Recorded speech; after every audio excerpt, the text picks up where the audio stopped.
what's up, everybody? This is Chris from Crit One and Done. I am 1/4 of the team here, and welcome back to another episode of. Sorry, one second. Welcome back to another episode of our Talking Crit series. And if you've never joined us before, it's our conversation series where we're going to sit down with a fellow TTRPG player or game master, a content creator, all of the above. We get to know them, learn from them, and see what they have going on in the TTRPG community. Before we bring on our guest, I just want to do a quick shout out to all our sponsors. Let's start off with our first one, Wizard Works. Wizard Works is our buddy Dylan. He makes some awesome D&D accessories. Everything from custom-made rugs to dice trays, tabletop TV boards. If you use our code CRIT1ANDDONE, you get 10% off your order. Next up, our sponsor, Legendary Realms Terrain. You can check him out either on their Instagram or website. He specializes in hand-painted 3D terrain for immersive RPGs and tabletop gaming. We featured many of his pieces during our campaign sessions. And again, if you use our discount code CRIT1ANDDONE, you'll get 10% off your order. Next up, Designs by Moonshine, our dice sponsor. She's a custom dice maker. We've been blown away by all her work. She makes intricate custom dice sets. She handcrafted each of us here at Crit One and Done a custom set, and we've already shown off a couple of them on Instagram, and we'll show off the rest soon to come. And please visit her page and on her page either on Etsy or Instagram. And again, use our code Crit One and Done 10 for 10% off your order. And last but not least, our newest sponsor, Geek Haven. Geek Haven designed some awesome D&D, RPG, gaming apparel. She hooked us up with some awesome shirts and sweaters, which we've shown off on our page. And if you visit their store and use our discount code CRIT1ANDDONE, get 10% off your order. And without further ado, let us bring on our guest.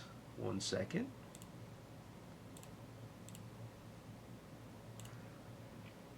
Hello, sir. What's up, Chris? Everyone, this is Shane from MightBeMimics. Hello, Shane. Hello, everyone. Thanks for having me, man. Yeah, absolutely. Sorry for all the housekeeping we had to take care of in the beginning. Oh, man. How good. Why don't you start off? Give us a little intro. Tell us what you're all about. Oh, MightBeMimics is... So I'm just a dude who wanted to play Dungeons & Dragons. And MightBeMimics is just the spawn of that idea. And it really just started as a way for me to play. And it's turned into something a little more than what I expected, especially at this stage. Because I think we started the Instagram in September and the idea last year. And it's just a community. That's really, when you get to the nitty-gritty of it, is what it is, and it's been a blessing for me. So, in a just broad sense of what we are, we're a community. Awesome. I guess I'll start off by asking you, when did you first start getting into D&D? So, it's gonna be weird because I didn't play my first official session of Dungeons & Dragons until early 2025. I had played when I was like 8 or 9, not knowing any of the rules. We didn't even have a player's handbook. I don't even think we played for more than like 30 minutes. It was basically like we had some minifigures and they're like, I cast Fireball and just like silly little stuff. And then I tried for so long to find groups to play with, and it just wouldn't happen for like decades. And the furthest I got was making characters and playing like Diablo. I didn't even get into Baldur's Gate. So my first Shout out official Baldur's session, Gate. my first official session with a real DM was early 2025. That's awesome. To sum up our story pretty quickly, we only started playing, and Mike's on here, our other member of Crit One and Done. If you correct me, Mike, I think we started playing a little less than 2 years ago, but we didn't start the stream and the idea of Crit One and Done until February. Yeah, give me the middle finger, Mike. That's nice. Um, you see, we don't always take ourselves so seriously here at Crit One and Done. Well, that's how you know Um, your friends. exactly, exactly. Mike is actually my next door neighbor, so I could just go throw something at his house if you give me a second. Yeah, yeah, yeah, yeah. Keep middle fingers going. Um, but yeah, we didn't start Crit One and Done until February of last year, so we're pretty fresh with D&D ourselves. Um, yeah, I played D&D. I want to say probably 15 years ago for the very first time. Was always a gamer, but I never like took it seriously. Like, I think it was a friend of a friend who sat us down and like tried to get us to play, and none of us like really cared. Like it was just like, yeah, whatever. This is like stupid. I'm not into this. And fast forward to now, and we're obsessed. Yeah. Yeah, So abs- it's been a quick journey, but it's been awesome. I was hooked immediately. I mean, I knew that I was gonna like it, but then that first session, man, it just, it sucked me in, and it refuses to let go, and I refuse to try to make it. Oh hell yeah. Yeah, it's funny because I think Baldur's Gate 3 is what got us into it, like officially, because all of us here at Kurt One and Done were playing it to some capacity.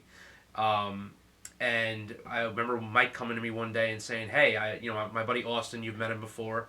Uh, he wants to know, you guys interested in actually playing like real D&D?" I said, "Yeah, I mean, I'll give it a shot. I tried it once years ago, but if it's anything like the game, Baldur's Gate, then I'm on board. I would say that game quickly jumped into my top five once I played it. But yeah, ever since then, now we can't stop. So Yeah, I'm gonna get a console soon. I just saw they were doing a remake of the Fable One, so I'm gonna get a console so I can play Fable One, the remaster, and then I will dive into Baldur's Gate 2.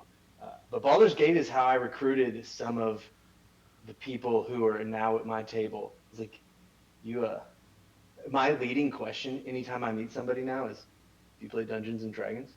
And a lot of times I'll be like, "Well, no, but I play Baldur's Gate." I was like, "Look, just come hang out." yeah, um, I was gonna. You started talking about gaming in general. Have you always been a gamer? Oh yeah, I was raised on video games for sure. Nice. What was your first console? Sega Genesis, Lion King was my very first game. Dude, hell yeah. Sega Genesis was my first. I mean, we technically had a Nintendo NES, but it was my dad's. And I was too young to really like understand it. But Genesis was my first like real system. I remember that Yeah, Christmas being amazing when I got that. I don't have a lot of regrets in life, but selling my Genesis and my N64 at a garage sale is hands down top three biggest regrets of my life. Yeah, I've definitely either sold or traded in, or I don't know what happened to some of my consoles over the years, but I don't have any of my classic consoles anymore. I think the oldest thing I have is probably a Nintendo 3DS, which isn't like that old, but it's still pretty ancient compared to the stuff now. So, I still have my Game Boy Color. That's my oldest oh, nice, like nice. console. Were you a Pokemon guy? Oh, for sure, red all day. Oh hell yeah. Yellow. I didn't play Red and Blue because I didn't have the Game Boy back then, so I started with Yellow. That was Oh, my yellow. That was a good Christmas for me. It was yellow. yeah. I got my grandma got me the yellow Game Boy Color, like the Pikachu edition. So that was pretty dope. Nice. Nice. Yeah, I've gotten back into Pokemon.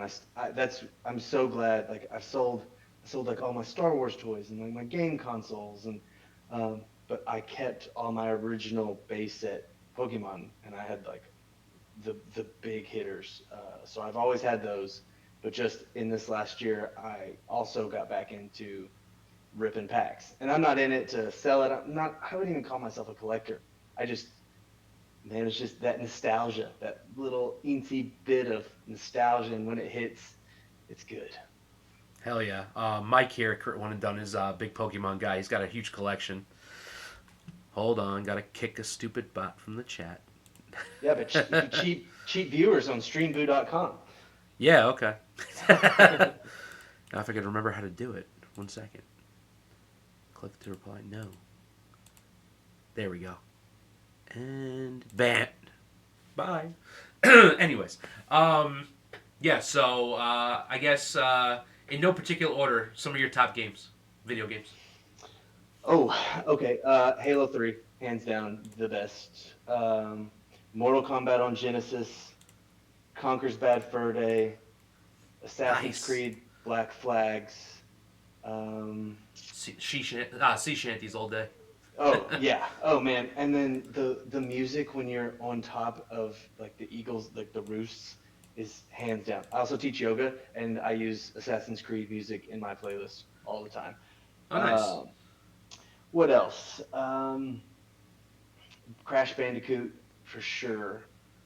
Fable 3, I think. Fable, maybe it was Fable 2. All the Fables. Loved all the Fables.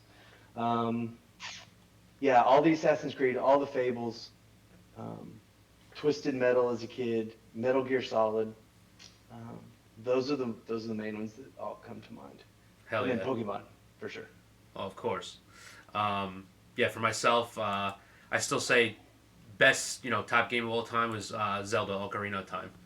I played that so many times, like uncovered all like the crazy secrets and all the crazy like weapons you can get. Like that game was just top tier for me. Uh, That's cool. I've always been a massive Zelda fan.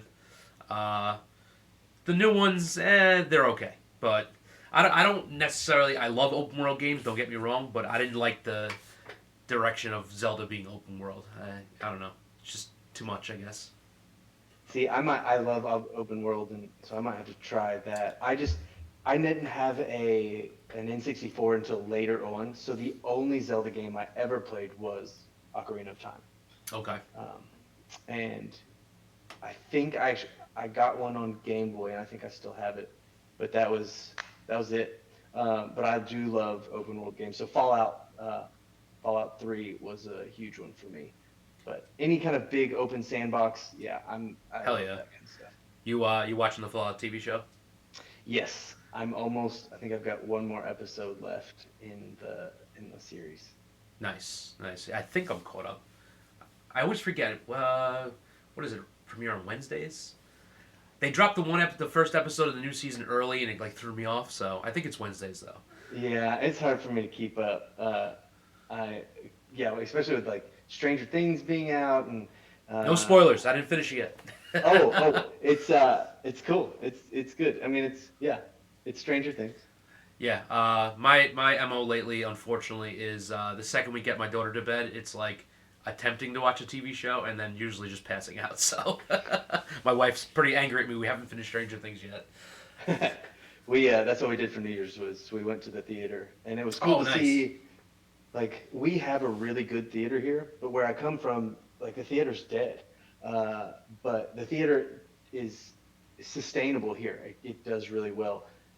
But they had showings every 10 minutes, and every single one was sold out.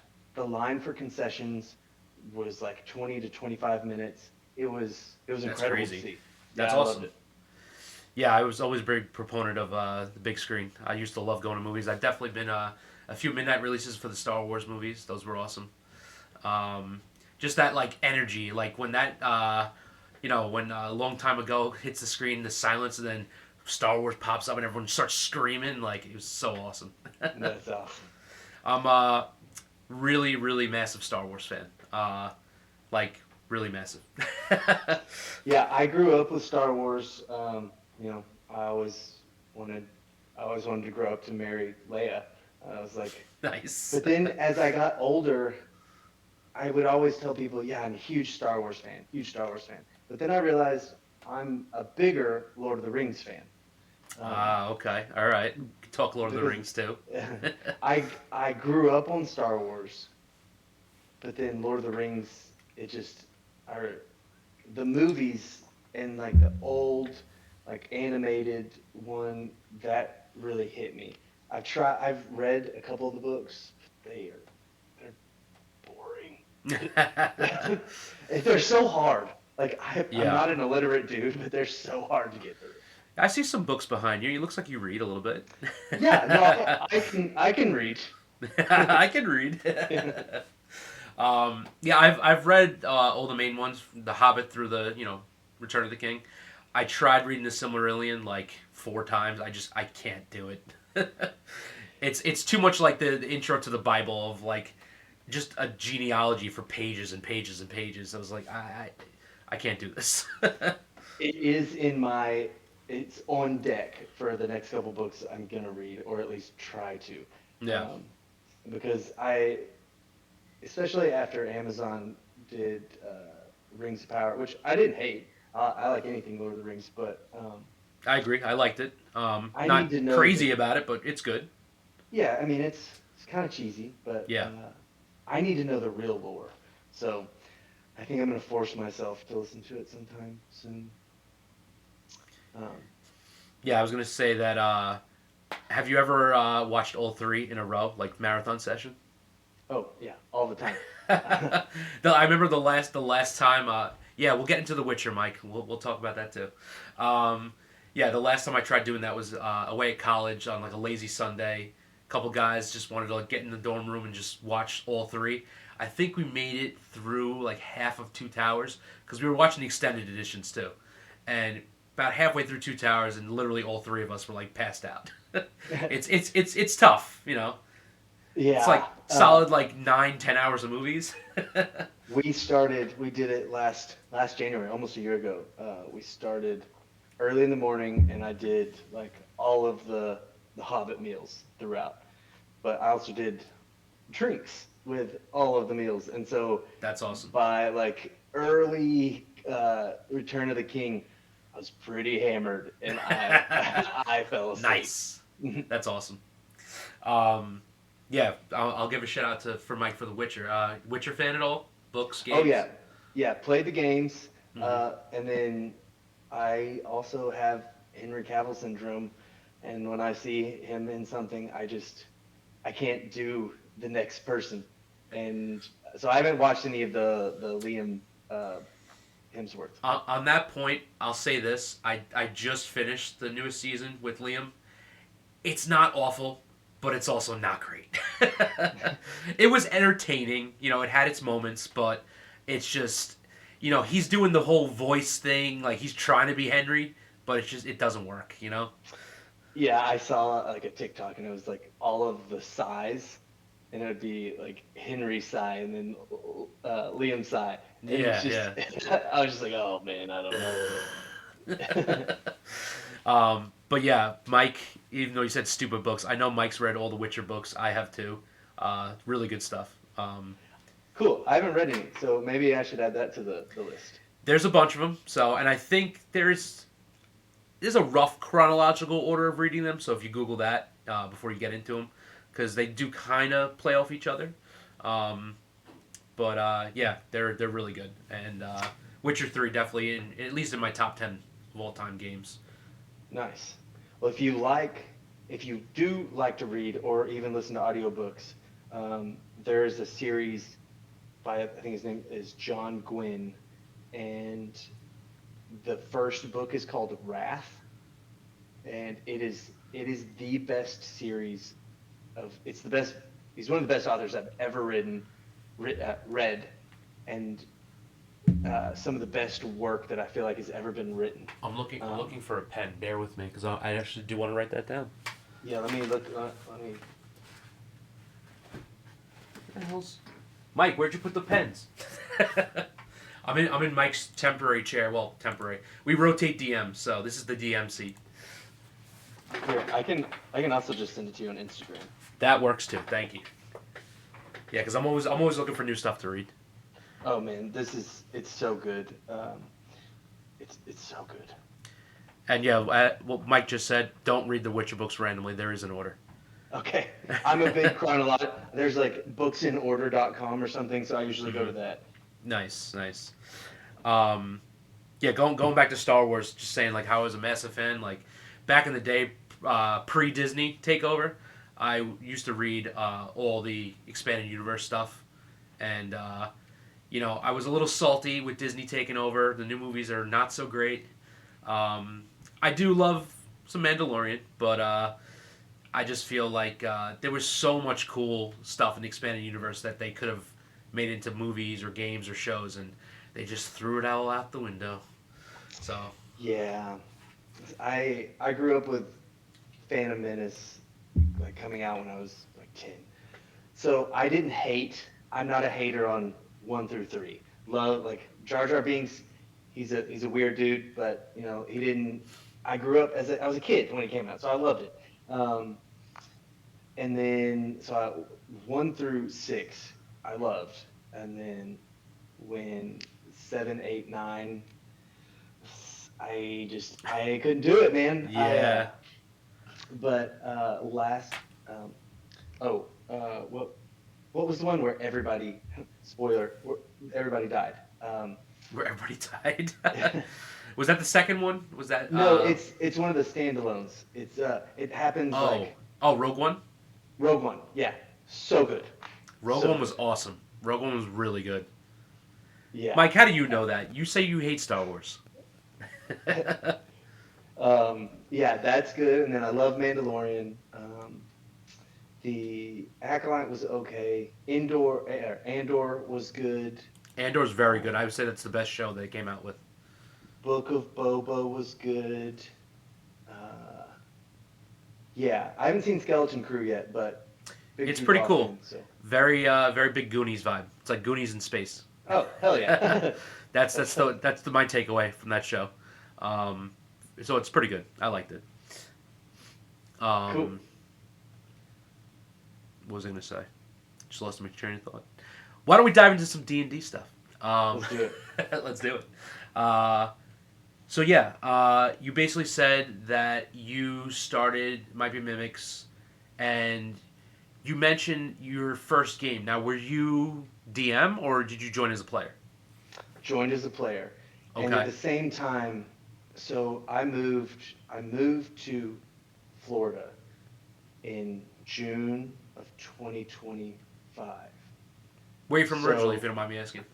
Arkansas, Okay, cool. so northwest corner of Arkansas, and so when I moved here, I was just like, you know what, I am going to, I am going to find the friend group who will play Dungeons and Dragons with me. And like shout out to all my homies back in Arkansas. Like I love them, but they didn't want to play with me, so it was hard. And so when I came here, I just that's I was looking for people to do that with. And so I also dive, like free dive and scuba dive. So I the saw that on Instagram. That looked pretty dope. yeah, I'm not. I'm not a diver myself, but I'm big. My wife always says like, "How do you know so much about like animals and random stuff?" I don't know. I grew up like watching a lot of nature documentaries, so I like a lot of ocean stuff. well, come big, down to big, Florida, dude. big David Attenborough fan. Oh yeah, yeah. And so we can get into that after a while, because of, of like who I am. But uh, yeah, I met my DM and a guy who has become like one of my best friends here, and we did like a scuba shop D&D where people within the dive community came in and we played, and it just wasn't going. We weren't playing enough, but I'm very lucky here because in Tampa, excuse me, we have every Tuesday night. There are two different groups that run multiple one shots, and so you can just come in, show up with nothing. If you have nothing, you can come if you've never played. And they're just both great groups of people. And I was able to play that way. That's Um, awesome. and then, Is this run at like a gaming store or? so it's run in there's a place called Speakeasy, which is like a kava and tea bar. And so underneath is like a bar. So Tuesday nights, they play Magic the Gathering upstairs and D&D downstairs. Nice. That's cool. Um, I did try to play um, at some game shops, and that's when I realized like they're great dungeon masters and great game masters, and they're really bad game masters. And so I was like, I want to play as much as possible. I've waited my entire life to play Dungeons and Dragons, and now that's all I want to do. And I was like, I guess, I have to learn how to GM, and that's what I did. And I had like my GM, he sat at my table, and I would, Shout yeah, out. my laptop is sitting on a stack of Player's Handbook, Monster Manual, Daggerheart. Nice. um, yeah, so he sat at my table, and I ran some one shots and ran a Lord of the Rings miniseries, and so we'd just like talk afterwards, and he would tell me what I did right and what I did wrong and how to improve, and I was really blessed to have someone like him, and then being able to play every Tuesday and learn playing just random characters and learning what spells do and what the mechanics are for individual characters and classes and subclasses. I've been everything is just like fallen right into my lap since I moved here. That's awesome. It's like That's the really world is cool. like, I screwed you for a while. My bad. Here you go. Yeah, for us, it like I mentioned earlier, I started getting into it a little bit. It was basically my next door neighbor Mike, his pal Austin, and it's Mike's younger brother Matt. That's who makes up Crit One and Done, and we all just got together. And Austin was our first. No wait, Mike was our first DM. Never did it before, and I think he did a pretty damn good job. Then we rotated to Austin, and then Matt was actually the one, the least social guy of Crit One and Done, was the one who came up with the idea of us going streaming, and we created this whole endeavor, and I was the guinea pig to be the first DM for live streaming. So we finished my campaign, and now we're back to Mike as a DM, and we got our current campaign going on, the Resolution of Velmont. So that's Nice. what we have going on. What's that world like? So Mike completely homebrewed it. Basically, it's a planet called Velmont. It's kind of like a dying world. I kind of think of it as like almost like an Arrakis from Dune, where it's just very harsh, like living conditions, and almost the entire population lives underground. And actually, I could show you. This is what the main city Kavora looks like. Right there. Did So you send me something? it popped up on the stream. I don't know if you saw it. Oh no, the stream is. I'm not like. I Oh, did true. not see it. I'll see it later. I'll see it later. Yes, yes. Basically, he created almost like, I think he was going for like a Zion from the Matrix kind of idea underground. Yeah, well, I thought he might have been like on another screen looking at it. Mike, shut up. My girlfriend's watching it, so I'm sure she got to see it. Okay, cool, cool. Um, but yeah, so it's kind of like a Zion type deal, like multi-layered, like underground, protected from. Thank you, thank you. But yeah, so and then basically we just play a group of friends that I would say we're not seasoned warriors. We're not like high level magic users or anything like that. We started at level 1 basically, and Mike hasn't really delved super deep into a main story yet. We don't really know exactly what the main story is, but it's pretty damn fun so far. And we already kind of killed off one of the main characters in the first session, so that was interesting.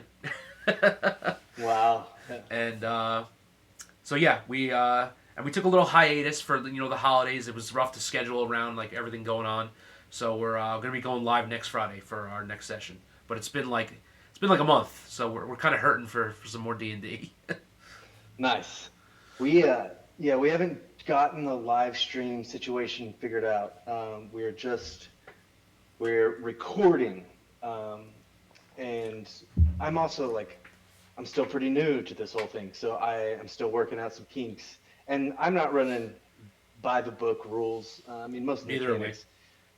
Yeah, I mean, dude, this is all about having fun and telling a story. So Yeah. I like the we're playing Dungeons and Dragons. Like we are playing the most of the main rules, but some like yeah, those are bullshit.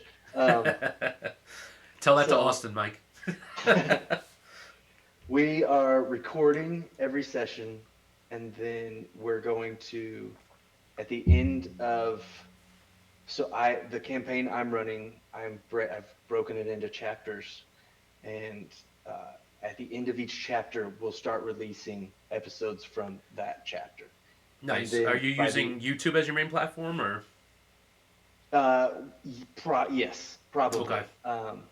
Yeah, we Yeah, basically live stream here on Twitch, and then the episodes are available on Twitch. I think for it's either 7 or 14 days, and then they get deleted. But we upload everything to YouTube for permanent, viewership.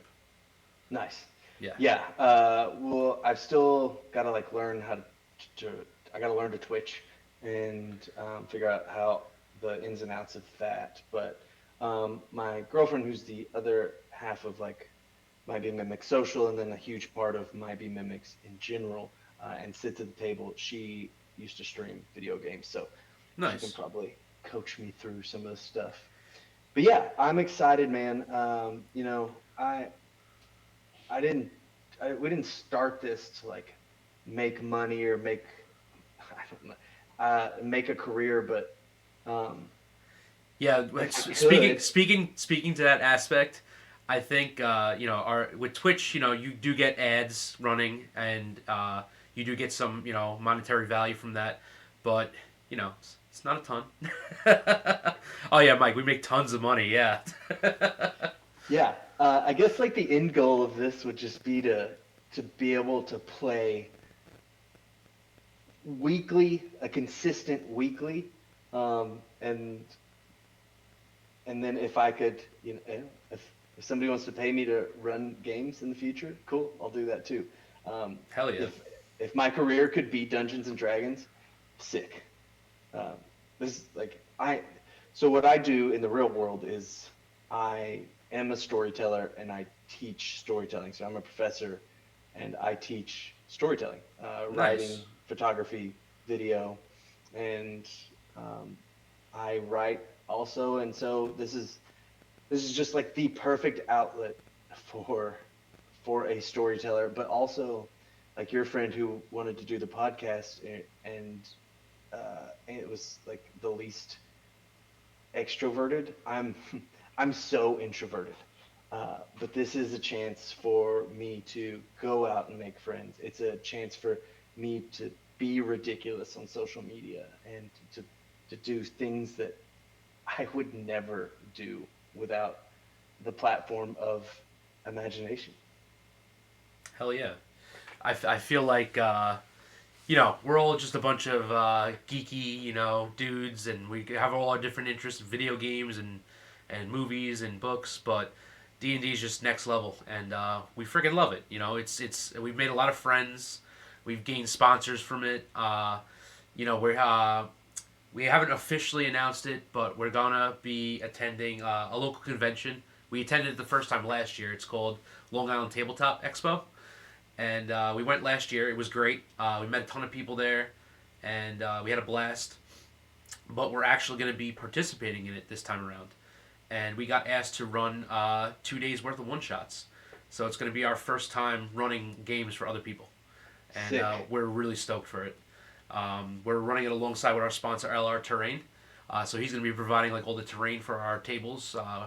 It's gonna be sick. I keep telling Mike and Austin we got to really meet up and finalize everything because the ball has to get rolling. It's in March, so we need to finalize the storyline and figure out what the heck minis we're gonna need, and it's gonna be a big process.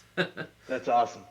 That's awesome. Yeah, we're helping with we're gonna help do some stuff with another group this year at the couple of the big cons All coming the up. minis. But the goal by 2027 is to might be mimics running some stuff at the convention. So Nice. hell yeah, you're inspiring. Uh, So we're gonna try to do it down here. Awesome.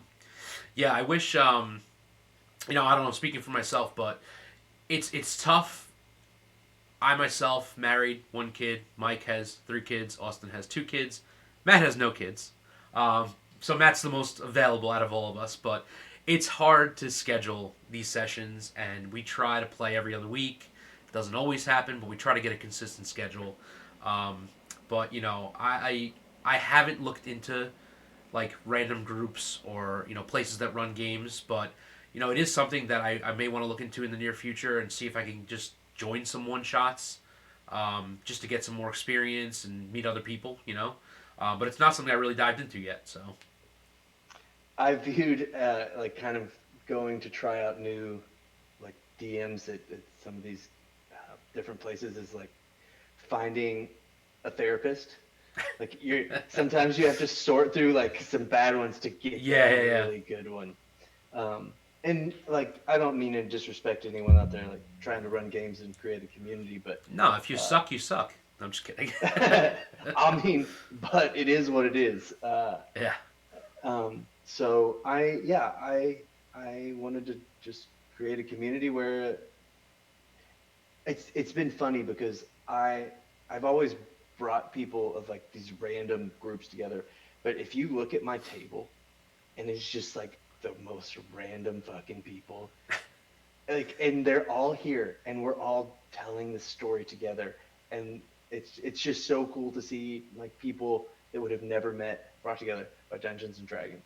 And then we're like building not only the story together, we're building this whole community together now, and dude, it's just so sick. I freaking that's love it. awesome. Now you said you're running your current campaign. Now your players, are they the same like all the time, or Yes. So the when I started, we were just running one shots and miniseries, and I had some people, and it's just like like just like DMs, you got to sort through. You also have to sort through players and figure out who's good for your table.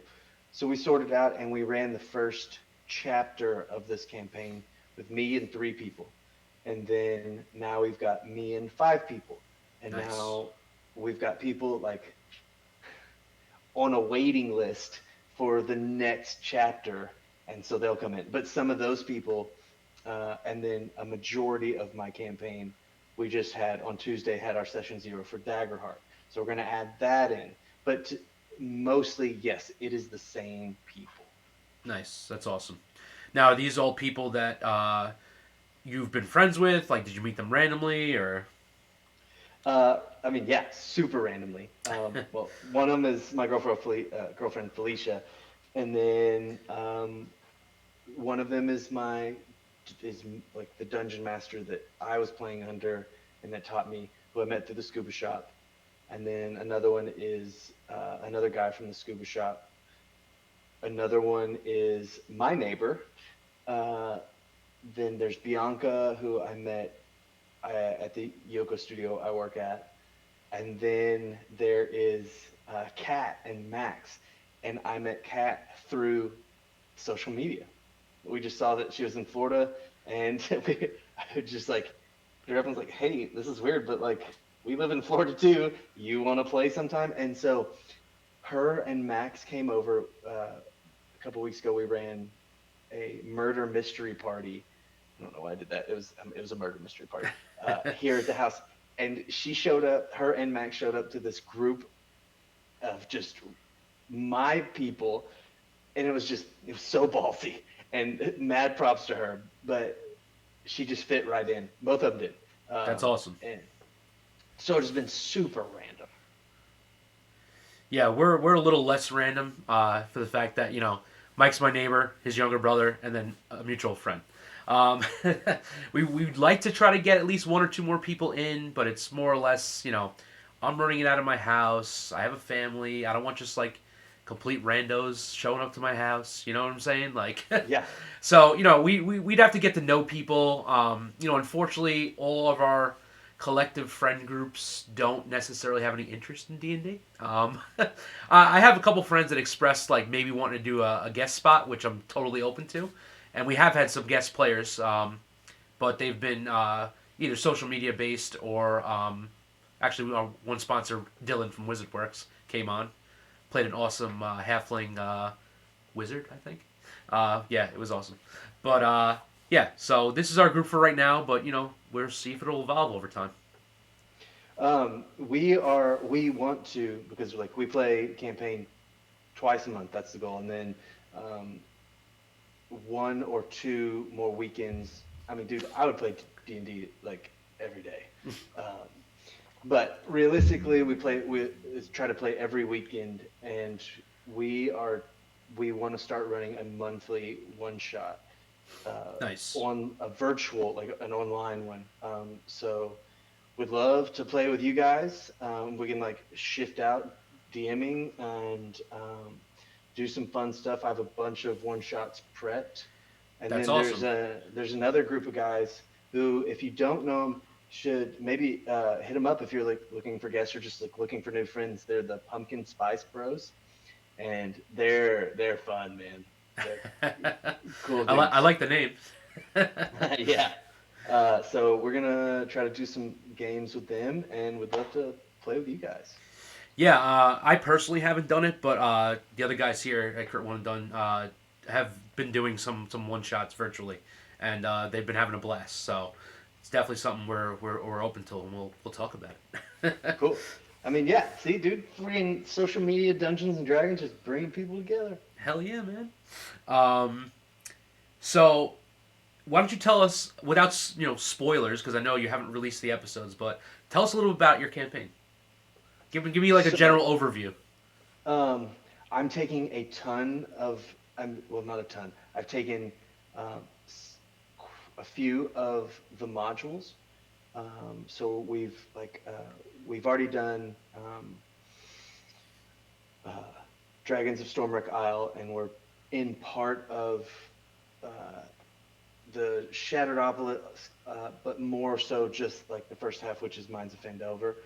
But I've rewritten them all to work into our own campaign, which is another narrative. So I wrote a narrative and then dropped it in to all of the modules, rewrote all of the Oh, that's modules to be cool. Okay. seamless. And so we're running through all of the modules. Not all of them, but a good portion. And it's been really cool to have a foundation, but also be able to rewrite it and bring in my own lore.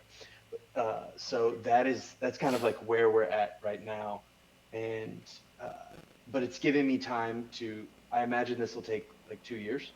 So in the 2 years, I am writing my own world and all of the lore behind it, and at the same time, that will become my novel. So I'm going to write a novel based on this world, but then bring the world to life through D&D. That's awesome. Yeah, I could say, each of our campaigns that we've done so far have been totally homebrewed. I know Austin based his out of existing lore with his campaign was took place in 10 towns up in like the Icewind Dale area, Nice. and mine took place in Baldur's Gate. But Mike's first campaign, Mike, if you're still there, I don't remember if yours took place in an actual like D&D city or if you completely made it up. I don't remember. Um, but now Mike's newest campaign, it's completely homebrewed, which is awesome. Um, and I was gonna say I'm really interested in running modules because I've never played anything official. Like we've all done our own thing so far. But like I've read into some of them and they seem awesome. But that's really cool how you've like rewritten them and made them your own. Yeah, it was. I mean, it was nice for someone like me who was new, and it was a good. It was a good way to jump in, and then, but then when I did, it was just swim hard and like run off with it and do the thing. So it's been cool. It gave me a lot of opportunity to build and create. Now, your current campaign or most of the games you're playing, what rule base are you using? A mix A of mix. 2024, 2014, and me. Okay, cool.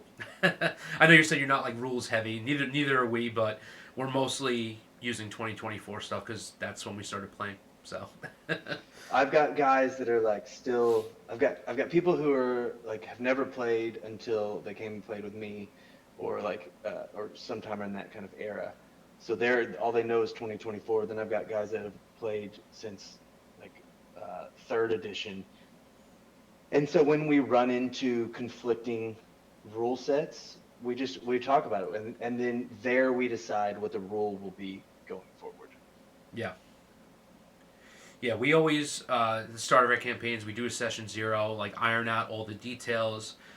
This current campaign was big on like a big difference in being like a relatively low magic setting where you're not going to be able to cast like the craziest spells and have these crazy effects, but that it's not that there is no magic, but it's more of like practical use. So like for example, I'm playing a druid right now, and which is a blast. His name's Asphodel. He's an Asimir.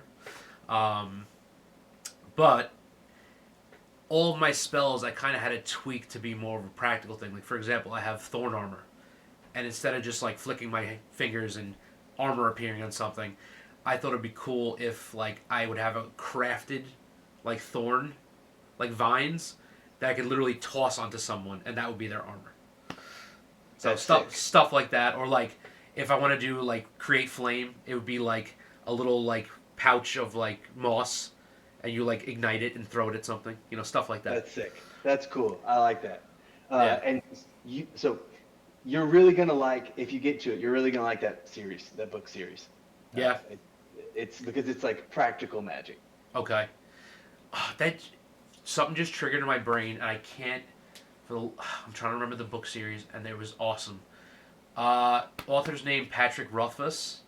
Um, what was that series called? All right, hold on. I'm gonna Google it really quick because it's gonna freaking kill me that I can't remember it. But an amazing fantasy series. What was it called? King Killer Chronicle. Did you ever read those? No, but I just Googled it. Yes. Um, it almost had like a vague Harry Potter esque in terms of like wizard training, but it was definitely not like childish at all. It was definitely like way more violent and stuff. Um, Cool. really cool series, but I feel like for some it was like a you know George R. R. Martin type situation where he kind of like stopped writing the books and people were pretty pissed off. So Oh, all right. Well, I'll read it and then I'll just be pissed off with everybody. yeah, but I remember that I read those years ago, and they were an awesome freaking series. I think there were like 2 or 3 books out of there. Um, but yeah, what were we talking about before that? Uh, Homebrew and like Oh yes, yes, yeah, and then you're the setting of your campaign. yes. Um, so yeah, we had to iron out a lot of details, and also Mike created this system. Instead of XP or like milestone leveling, he created something called a thread system where it's his discretion, which he's the DM, he gets to be in charge, um, but it's basically whether good or bad, it's certain events that happen with your character that are worthy enough to be a thread, and that would help you level up eventually. That's Um, sick. so, take for example my character. I didn't get a positive thread as my first thread because basically I know I mentioned earlier one of our events that shape your character's personality exactly. Um, It's like my Fable. Yeah, yeah. So my character Asphodel, quick summary, basically comes from they call me the dirt farmer. Come from a dirt poor area of the city. My father was basically lost, disappeared. No one knows what happened to him. So I had to kind of become the man of the house, take care of my mother and sister. And it's not that I'm selfish to the point of saying like I need to take care of my family. So family comes first. So other people don't necessarily matter as much. I'm just trying to get my family out of the dirt, as they say. But what happened was we were down in these tunnels, and Mike created these creatures called Terrakids, and they're like the main enemy of the campaign. I think of it kind of like Starship Troopers, the bugs. Oh And yeah. in fact, I have a tarot kit right here that I painted. Oh wait, no, this is not a painted one. What did you do with all the tarot kits, Mike? Oh, here's one. Hold on. Here's a tarot kit. Oh, dude, very, very Starship Troopers. And I forget the actual D&D creature name. It is a D&D creature, but we repurposed it obviously. Um, but yeah, they're super high level and unkegs. That's what they're called. Yeah, I don't know if I'm pronouncing that right, but um, yeah. So they're super high level. They're not something that you could just go up against at level 1. So we encountered them, and Austin's character Dahlman is like the stereotypical dwarf blacksmith, tough guy, and he sacrificed himself to save us. And in the immediate moment, you think everyone would be sad, mourning the loss. No, I saw some mushrooms that I could pick to give me money. So my thread basically became that I'm a selfish bastard. So Hey man. instead of mourning my friend's lost, I was picking mushrooms. So yeah. Well, crit happens. Whatever. Crit happens, yeah. Um, so yeah, the thread system has been really cool. We're only, Mike, what, 3 sessions in, 4 sessions, but yeah, it's been really cool seeing how it plays into this campaign. That's rad, dude. Yeah, four sessions. Um, I know you mentioned going off on a tangent, but I know you mentioned Daggerheart. So have you played it yet, or No, no, we've just done session zero, but session zero for Daggerheart is so fun. It's, nice? and I think like, I mean, that's why Critical Role did what they did, right? Like Mm-hmm. they created this thing, this collaborative storytelling, and they made it to where, yeah, session zeros for D&D they're fun too, and but this this was so collaborative, and you create these connections and you build this world together so like I've got goosebumps just talking about it. Like Nice. everybody was texting each other afterwards, like I'm so excited, and I am just so excited. Super nervous because I'm I'm nervous to run the mechanics because there's no initiative and there's the hope and the fear and I was gonna ask you if you can kind of give me like a brief overview of the big differences. so yeah, so big one is no initiative. It shifts through the spotlight, and the spotlight changes when either the players roll hope or fear. So if the players roll fear, then the spotlight shifts to the DM who puts the spotlight on one of the bad guys. Okay, Or that makes sense. if they roll hope, or if the DM rolls hope, then the GM will transition back to the players, and they tell a story. They Excuse me. tell like what they're going to do, rather than I hit, you hit, they hit, she hits, he hits, DM hits, and so it's going to be interesting to see how that works, and how to level the the enemies. And but the cool thing is none of us have done it, so we're going to get to learn it together. And then That's cool. the other thing is just like hope and fear. So Yeah, I if read I briefly about it, so like I don't really know much, but I know the hope and fear thing. Yeah, if you're starting with 5 players, each player starts with 2 hope, which they can use to trigger one of their experiences. Which, if you watch Critical Role's Age of Umbra, like Travis, well, I guess it would have been one of the one shots they did, and Chetney had a when they turned Chetney into a Daggerheart character, he had an experience called "I Knew Your Mother," and so he could pull out the "I Knew Your Mother" trait using a hope, and it was like I know something deep and like about you that is going to give me an advantage over whatever the situation is. Okay. Um, uh, It's not one of literally knowing your mother, but I get it now. Yeah, yeah. And so they start with 2 hope, and the DM starts with 1 fear per player at the table. And the DM can use a fear to trigger something special in their turn. Like, I can use fear to make another character go and not give you spot. Like, you can't take the spotlight away from me because I'm going to use fear to keep it, or I'm going to use fear to do like a legendary action or something. Mm-hmm. So it's cool. It's intimidating. But it's awesome, and the classes uh, are really cool. It sounds awesome. Um, Going back to the whole scheduling sessions and thing, I wish we had time to delve into some of the other content. It's just Yeah, it's like impossible for us, but I could hope and dream for the future. yeah. That's all we can do. Um, we're really blessed with like a dynamic group of people, and then like outside of our main story. So if we want to do something different, we can like run one shots, or we have like the groups that are running one shots that we can just join. But we're gonna run my DM Chris is we're going to he's gonna run Alien for me because I want to play Alien really bad. So he's gonna DM Alien, and then I'm Is that going based to on do the movies? yeah, yeah. So Nice. we're doing Alien Evolved, which and it comes like a starter kit, and then he wants me to do Starfinder, Star something. Star I'll have to something. yeah, Star something. Uh, Nice. so it's like yeah, it's cool to have that trade off, and we feel we're.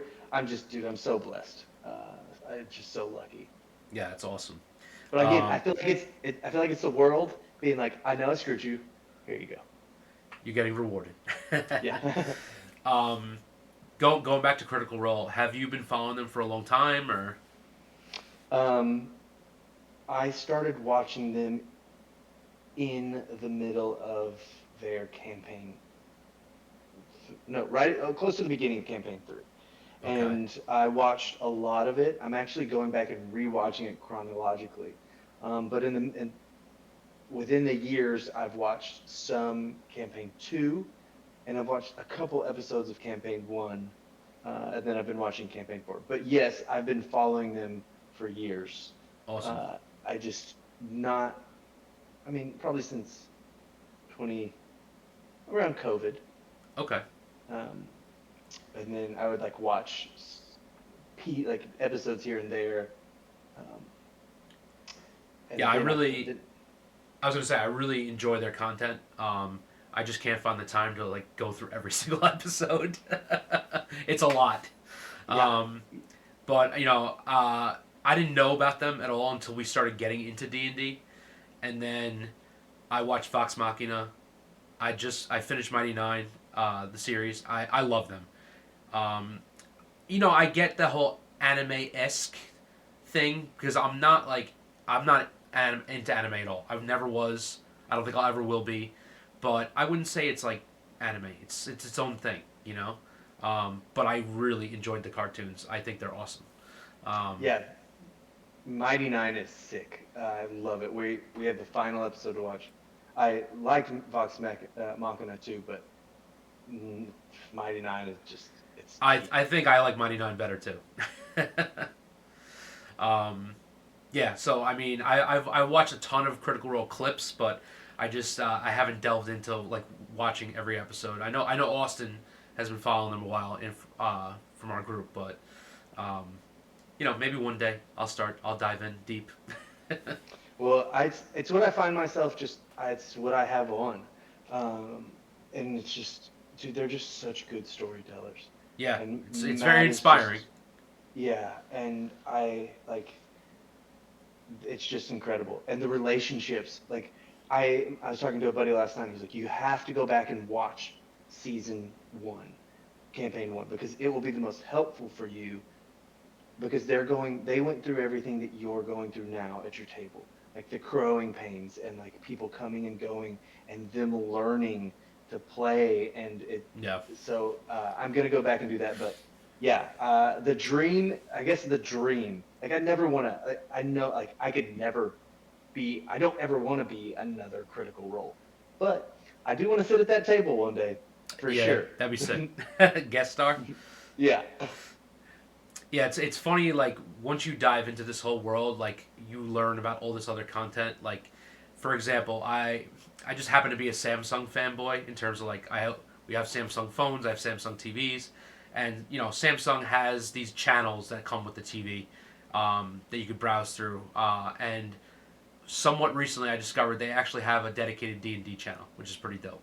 So Sick. they run the old cartoons, which I tried watching. It's pretty awful. It's a little dated, but it's entertaining. And then they have all these live play groups up on there. There's one that's really interesting. I watched like a little bit of it. It's they base it on like Indian folklore, um, and like India, not Native American, and it's just really cool, interesting take on storytelling. And I think there's like a D&D cooking show on there too. Like there's a bunch of content on the channel, which is dope. Shoot me a message later. Tell me like the title of the channel. Do you have Samsung TV or?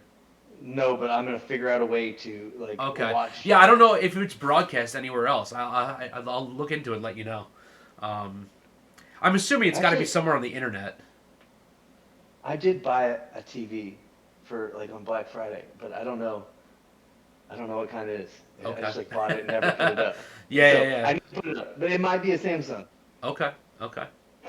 Yeah, it looks like your girlfriend said she looked it up. 24-hour D&D stream. Oh, hell yeah. um, yeah, Mike said if it's on the internet, there's a way, That's my thought. whether legal or not.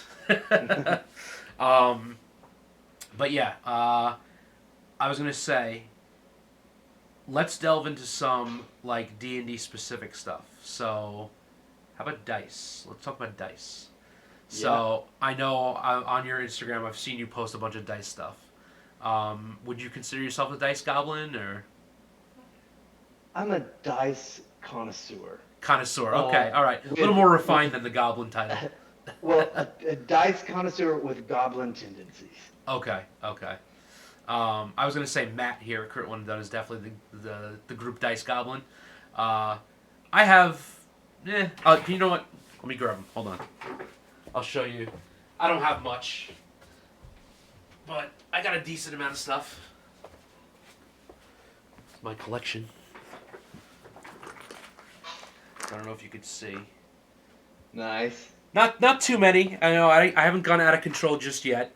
There is a second layer to this storage container I haven't delved into yet, but yeah. So we have a very varied collection, and we always borrow dice from each other. When you're going for those high rolls, when you need like 10 d10s or whatever. um, but yeah, I got everything from like the little metal sets with the dragon inlays and stuff like that. I bought a couple dice sets off Critical Role's website when they were on sale because they're awesome and why not for like $10. Yeah. And then our dice sponsor had made us, and you could definitely see a better picture of the dice sets on our Instagram. But she made us custom sets like these ones here that I have are druid specific, so they have inlaid with Nice. like little acorns and pine cones inside That's them. cool. Yeah, so I love my dice. Yeah. Yeah, dude, me too. And I've got dice that I will like that may never get played with. Um, I'm like here at my DM station, so let's see. These are like some of my favorites. The Pokeball. Oh, that's dope. Uh, Yeah, I like that. it like floats around. I just got this one. It's Norse Foundry. It's heavy. It's heavy, heavy. Yeah, that But thing's ridiculous. my pride and joy is this guy. It is the Jurassic Park. I'm trying to see if you can see the mosquito in there, but like the Go. amber. Move it over a little bit. There we go. Perfect. Oh, that's sick. That's really There's cool. like a mosquito in there. Yeah, yeah, yeah. Yeah, dude. I have too many dice. Too many. But I was gonna say, I do you hope, have any D20 chunks, the big guys?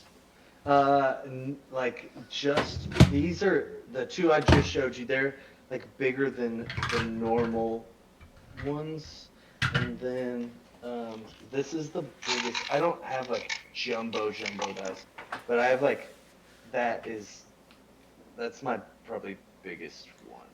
Okay. But Yeah, my I ended up picking up the anniversary D20 from Critical Role. I really like it. It's really dope. and again, Is it was that on sale. stone? So it's made to look like stone, obviously, and then you have the That's little sick. logo and stuff on there. That's sick. Yeah, that's what my buddy Chris, my DM, he uses nothing but chunk dice. Nice. Rolls those things, just fucks up the whole table. Yeah, yeah.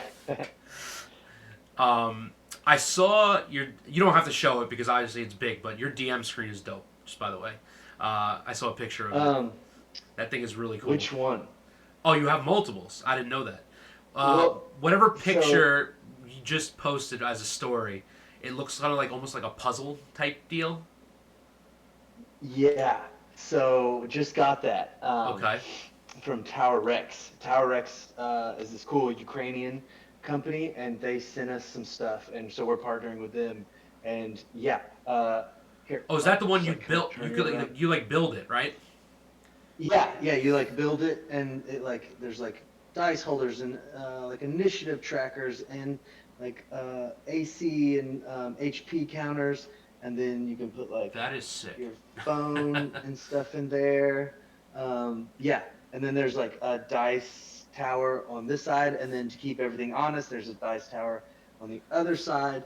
But yeah, super cool. But check this, they super cool company, super cool people, but they made me like a bunch of minis. I don't know if you can see that, but they turned me into like wooden minis. That's awesome. Yeah, super cool people. Love them. And they make terrain. And so yeah, cool. Not to just like plug like our sponsors, but they're No, no. super cool By people. all Do means, love plug your sponsors. That's 'em. awesome. I we love them to death. Um, what was I gonna say? All right. So let's delve into some minis and terrain discussion. So, in general, when you're playing, how heavy are you with the mini and terrain usage? So I for a while I was just using like a a battle mat. I try to, because I'm very inspired by Matt Mercer. So I try to keep everything theater of the mind until it comes to an encounter or something that just needs, you need to be able to see or Visualize follow it, along. yeah. Yeah. So battle mats were what I was using, and it just, I love to create and I love to build, and so I made my first 3D terrain out of just cardboard boxes, spray paint, like a few 3D model pieces. I was like, Nice. holy shit, dude, this is so fun. This is a whole nother element to the game, way more immersive. And then like some people sent me some advice, and so I started making things out of XPS foam and like some like smaller foam and paint and like a little bit of 3D stuff. But I've been 3D printing some stuff. Uh, and then my buddy Chris, my DM, he gave me a like a bunch. He gave me like three or four different sets of Dwarven Forge, and so I've been using some of that. I haven't actually got to bring that to the table yet, but I think it might be my new favorite part of D&D is building terrain. I freaking love it. I love it. No, that's awesome. Going back to when we went to the first convention last year, they actually had workshops, and I took a couple of them, like painting workshops, because I'll get into that in a minute. But I'm a big mini painter now too, and they had a workshop, but unfortunately it conflicted with one of the other workshops. But there was a workshop on the XPS foam and like making your own terrain, and unfortunately I didn't get to go. But that's something that I'm very interested in that I just haven't dived into yet. Is like the self terrain making, you know. Dude, yeah, it's so cool. I mean, I I'm it's terrible for the environment, but I use Amazon for almost everything, and so I just have cardboard boxes on deck all the time, and I'm like, this is a nice box, and so Yeah. I'll just like save it with all my boxes, and cardboard has just been a really great thing to use for so many things. hmm Um, so it's cool. Yeah, man. I haven't been doing it long enough to give pointers really, but it's fun and you should do it. All right, that's enough to make me convinced. Uh, But yeah, it's funny because when we first started playing, we weren't using like any minis, and we slowly got into them. At least having like the character minis for our own characters. But obviously, the pre-painted stuff is more expensive in general. And I don't know if you've ever looked at or purchased any like the official like D&D pre-painted stuff. It's not the best. It's not great. But you know, I feel like I was the only one of the group that had the patience to deal with it to start painting. And I'm nowhere near, an expert, far from it. But, as a famous expression, I paint to play. I don't paint for competition winning, to show off, my artistic side, because I don't have a very artistic side. um, in fact, it's funny. I tell people my mother was a professional artist. She did textile design for a living. So growing up, whenever I had art projects, she basically did them for me. But I didn't inherit that artistic talent. Stick figures are my specialty.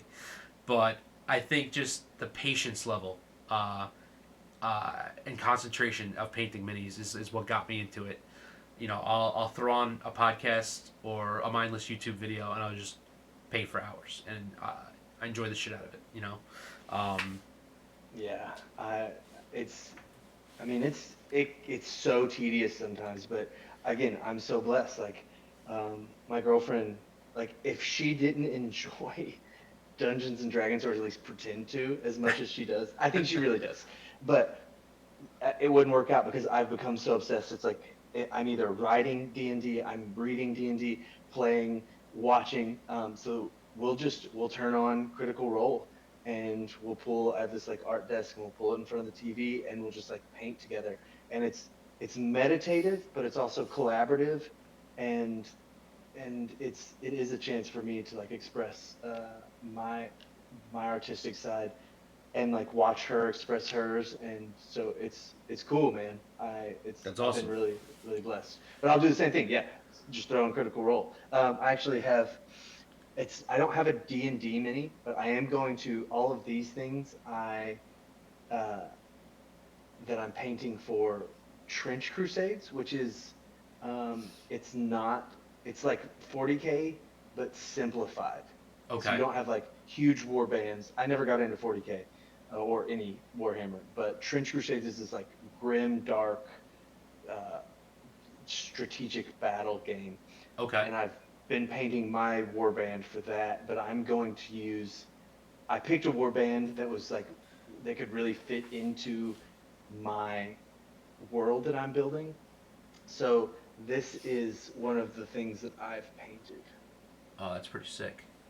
Yeah, it's gruesome. I mean, it's like intestines, and he's got like a dude on his belt. But That's sick. yeah, yeah, I'm really proud of this one. Mike, that sounds right up my alley. Dude, Trench Crusades is sick. They haven't released the official rule book, but you can go to trenchcrusades.com or something and download all the material they have now for free. Um, Super fun and just super accessible when it comes to strategic games. That's 40K is awesome. like not accessible. No, no. In fact, years ago, I had a buddy in college who I still to this day call the most unassuming nerd. He's like the handsome jock type, and you wouldn't think this guy's like into like Lord of the Rings, Star Wars, all this crap, and especially into 40K and Lord of the Rings tabletop. And back in the day, he tried to get me into it, and he even gifted me a Lord of the Rings tabletop Mines of Moria set, um, Sick. and said, "Here's the set. Obviously, I don't want paint for you, but you can go out and buy a basic paint set and have at it." And it sat in a box for decades. And in fact, fast forward maybe a couple years after that, um, I had a friend. Unfortunately, we're no longer friends. I won't get into that story. But anyways, he was super into like board games in general, um, and now the goblins wind up in our campaigns. um, yeah, so he was super into board games, and I remember wanting to contribute because he had all these crazy board games, and I ended up buying Star Wars Imperial Assault, and I thought it looked awesome. It had the miniatures, so I went out and bought like $100 something worth of paint, all ready to paint these figures. And then I remember we sat down for our first session of it, and probably all the drinking involved wasn't a good idea either. Learning a new complicated tabletop game, but I remember him looking through the rule book and being like, "Yeah, screw this." So, needless to say, didn't play that. I still have Star Wars Imperial Assault in a box somewhere, and all those minis. But when I first decided I wanted to start painting for D&D, I said, "Oh shit, let me go look in that box and see what I have." And I still had a ton of paint, like even like Games Workshop stuff, like the expensive stuff. And this is like going on like over a decade old, these paints, and I was like, "Shit, I don't think any of this is going to be viable." And I'd say a good 75% of what I had, I was able to revive and use, which is awesome because it saved me a ton of money. Yeah. But I did have to throw out a good amount of paint, which sucks. But, um, but yeah, and it's funny because once I started painting, I messaged my friend, and he's like, "Dude, I'm so proud of you. It took you only a couple decades, but you finally got into it." So now I always send him pictures and vice versa, and he's giving me pointers, and because he's super super talented. He's been painting for like decades, so. Um, but yeah, I was gonna say that the mini painting is like it's such an endless time sink, but it's Yeah. awesome. It's so awesome. I have such a we all went crazy for a while with buying the minis, and I have such a backlog of stuff I need to paint. It's ridiculous. I say I probably have like a year's worth of painting just sitting on the shelves. I have some like Nazgul's miniatures. Like I have some unpainted minis, but that's why I have so many dice. I'm a slut for like a blind bag or a blind box, Oh yeah. and so I will buy the blind box, the icons of the realms. I'll buy dice, but I have a bunch of pre-painted minis because I am a sucker for mystery stuff. Like I've got this guy just came out of the 50th anniversary collection, which is one of their more recent ones, and That's pretty like, dope. dude, yeah, like the detail on it is really good. I mean, some of those Warhammer guys, they'd be like, that ain't shit, but Yeah. for Icons of the Realm stuff, like it's good. Yeah, I remember going to that convention last year, and they had like a painting competition, and they set up these like glass display cases for everyone's like work, and I was like, holy shit, like, and I remember talking to one of the painters, and he spent like over 6 months on one mini, like, Yeah, holy shit, like, I don't think I'll ever get it's to that wild. level, nor do I want to, um, I'll show off just because I'm proud of it. I'll show off. This guy was actually the final boss, final big bad guy of my campaign. He's a vampire lord. You painted that? Yes, I did. Dude, let's go. Yeah, you should definitely be proud of that. That's sick. So this was, of course, I can't remember his freaking name. Lord Asher, I think his name was. Um, but yes, I didn't go for like a vampire themed campaign, but I had it hiding in the shadows, the vampire lord, the whole campaign, and Nice. they didn't know about him till like almost the very end. Where'd you get that mini? So unfortunately, the maker, I don't, well, from what I've learned, most of these people that you're buying minis from are not like the creator of the mini. They're usually getting licenses to print the minis. So I don't know offhand if this gentleman actually created the model, but it was from a company called Not So Miniatures, and unfortunately, he's no longer in business. Um, we picked up a bunch of his stuff at the convention last year, Nice. and he was actually local too. Lived probably about a half hour from me, and yeah, unfortunately, he said he was shutting down the business, so no more of his stuff.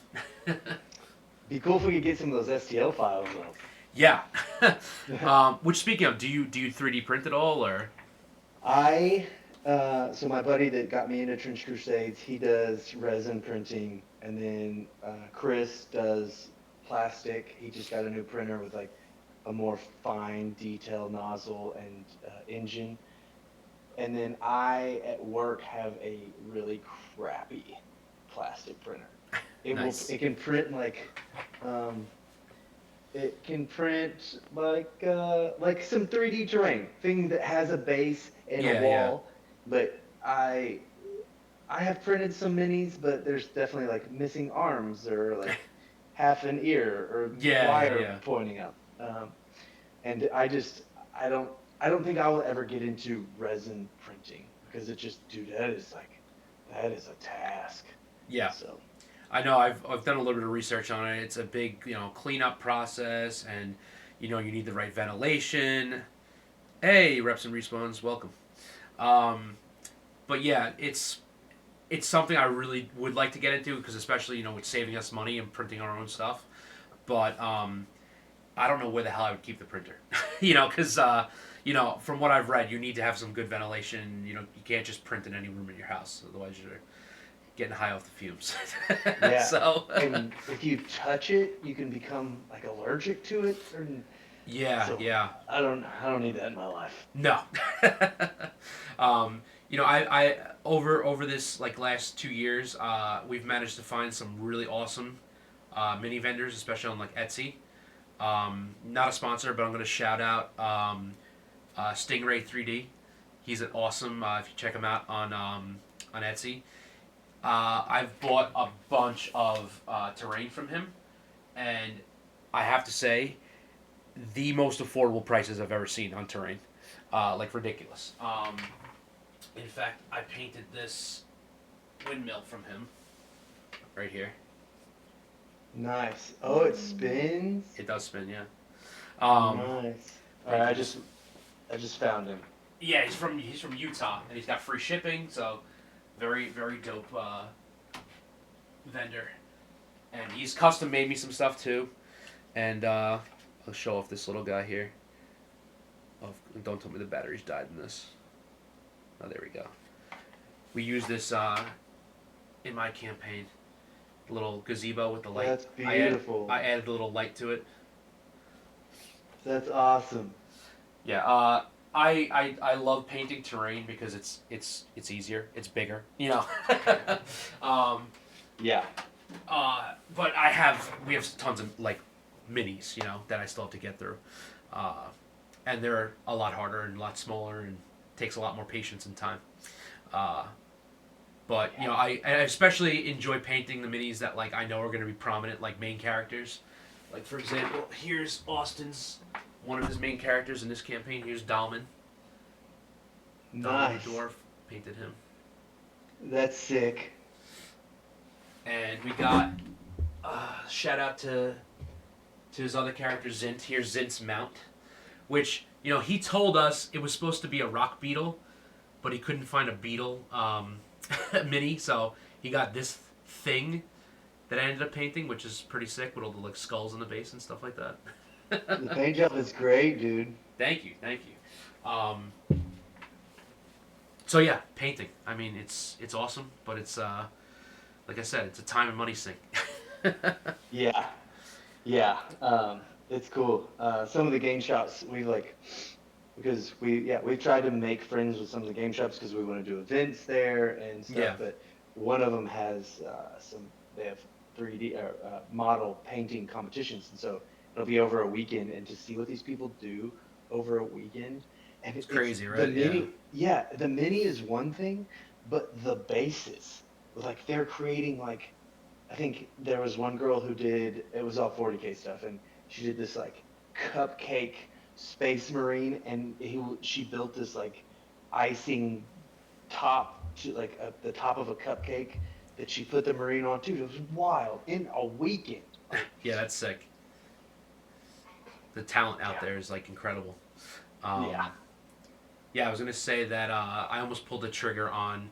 I don't know if you're familiar with any of the particular like brands of paint, but I mostly use either the Games Workshop Citadel series, or I'm using a lot of either Vallejo is another brand I use, and then Army Painter.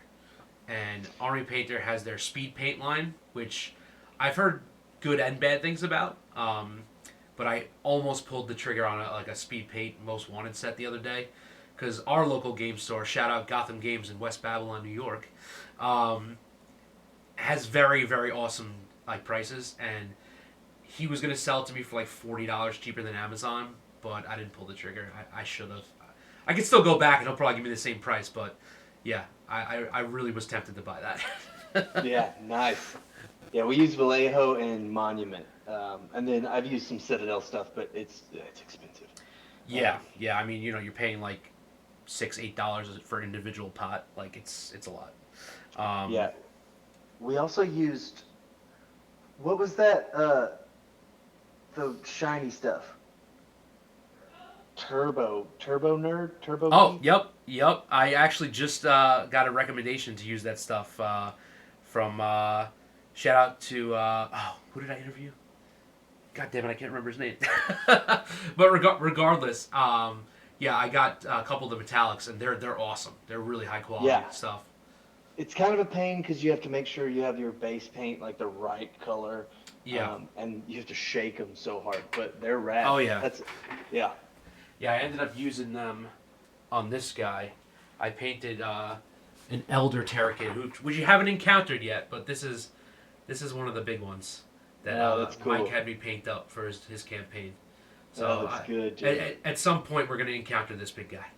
Nice, nice. um, yeah, what was I gonna say?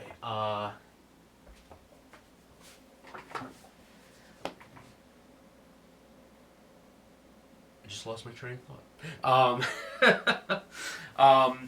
Let's switch gears. I know from taking a look at some of your stuff on Instagram, it seems like you really enjoy cooking.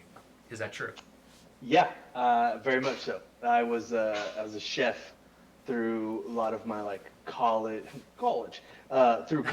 I College. was I was a chef for a good part of that, That's awesome. and was like when I got out of the restaurant business, I went from restaurant to my master's program and my doctorate program, but I still, when I left the restaurant, I remained a private chef because it was like it's my passion. And before I moved down here, I got an offer to come open up a restaurant, and it was, do I want to be in the restaurant industry or do I want to pursue academia? And I Hmm. have just spent the last friggin' lifespan in academia, so I might as well use it.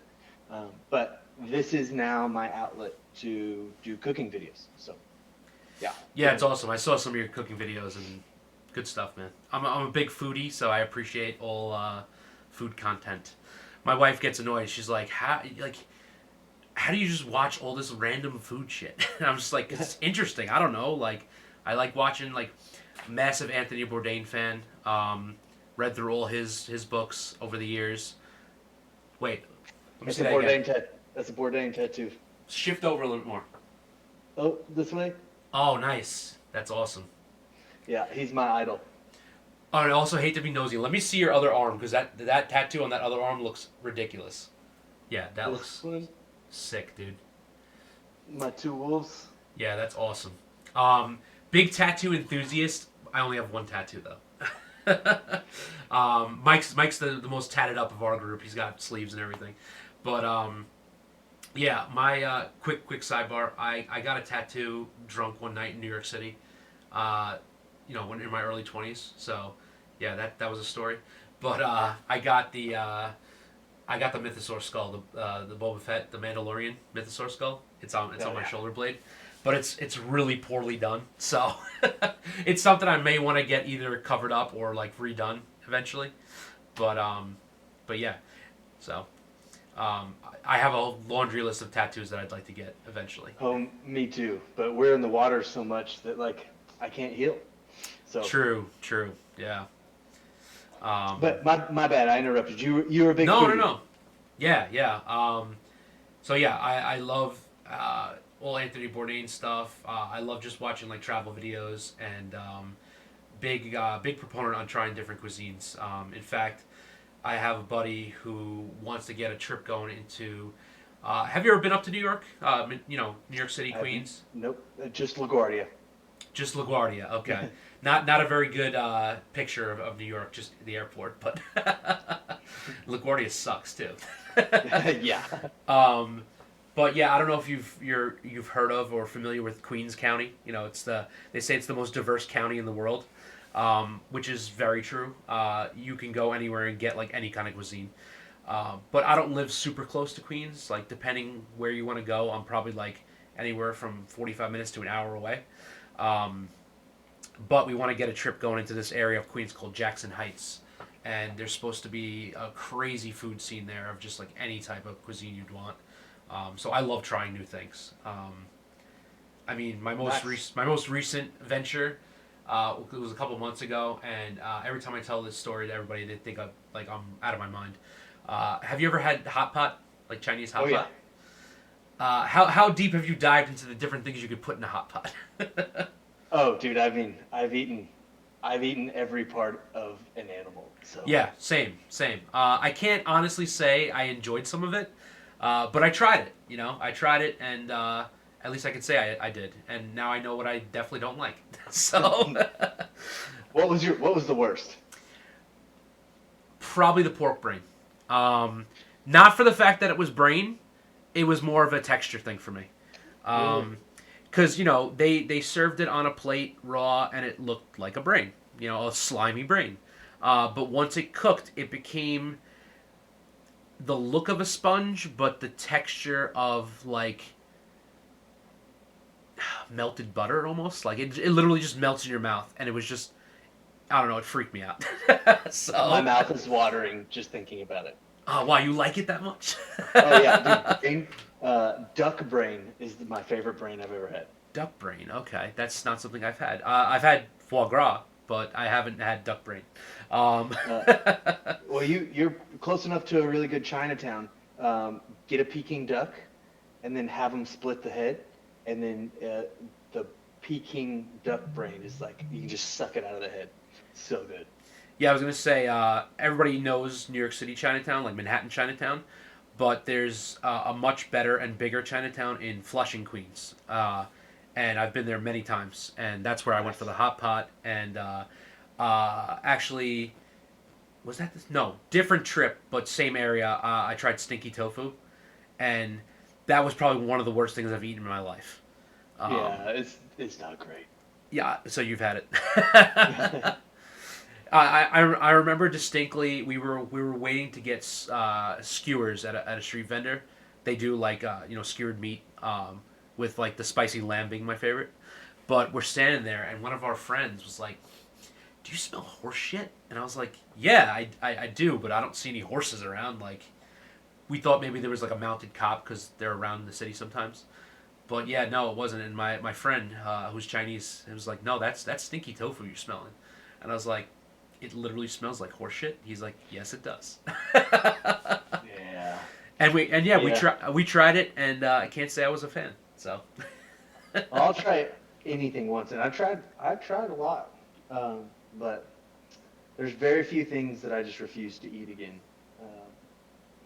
And honestly, I don't even know if I'd refuse, but there's just very few things that I don't enjoy. all right, what are some of the things you don't enjoy then?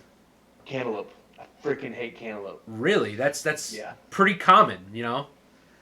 I mean, I have to say, as an Italian, I get ashamed a lot that I don't like a lot of seafood. So I'm not a huge seafood guy. Um, I also tell people that I'll eat a lot of things that crawl in the ocean, but I don't eat the stuff that swims.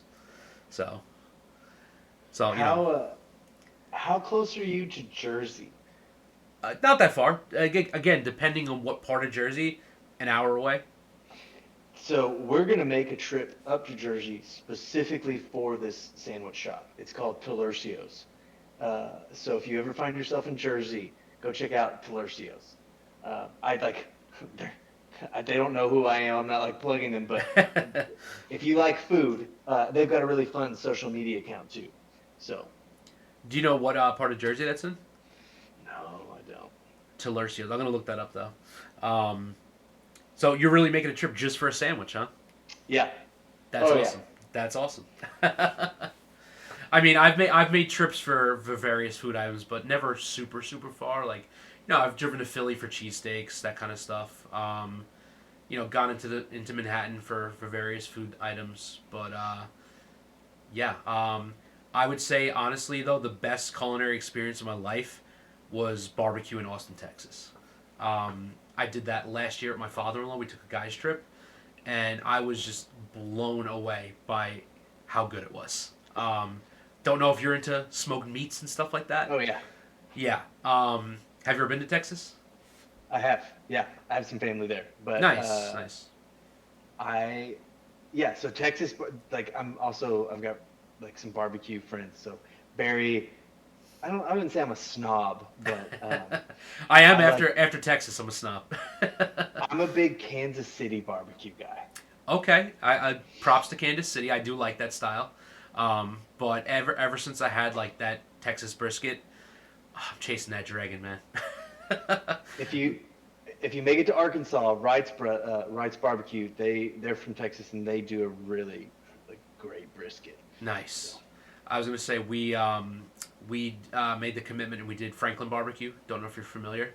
Um, is they that with like the old lady, the No, you're thinking of Snows Snows. Barbecue? Yeah, which is I forget what town in Texas it is, but um, Franklin is run by this guy named Aaron Franklin. He's only in his like 40s. He's not like super old or anything, but he's become like world known, especially for his brisket. And literally every single day this guy's open, there's a line. Um, and we got there at 6 o'clock in the morning.